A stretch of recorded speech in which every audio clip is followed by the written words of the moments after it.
Hello friends, ঝর্ণার ছাদ বাগানে আপনাদের সবাইকে স্বাগত। এই দেখুন আমার ছাদ বাগানে কত বড় একটা ডাঁটা শাক গাছ। এই ডাঁটা গাছটা পুরোটা তুলে নিলে কিন্তু খেয়ে পারা যাবে না, সেই জন্য ডাঁটার কিছুটা ডাল আমি কেটে নিচ্ছি। এই দেখুন, এই ডালগুলো আমি কেটে নিলাম।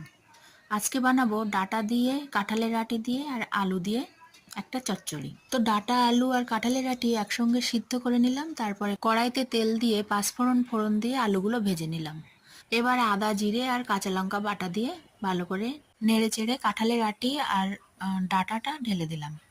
তারপর পরিমাণ মতো লবণ আর হলুদ দিয়ে নাড়াচাড়া করে নিয়ে দিয়ে দিলাম গরম জল। এবার কড়াটাকে ঢাকা দিয়ে কিছুক্ষণ ফুটিয়ে নিলাম। তরকারিটা কিছুক্ষণ ফোটার পর ঢাকাটা সরিয়ে দিয়ে পরিমাণ মতো চিনি, ঘি আর একটু চালের গুঁড়ো দিয়েই নাড়াচাড়া করে রেডি করে ফেললাম একটা সিম্পল চচ্চড়ি।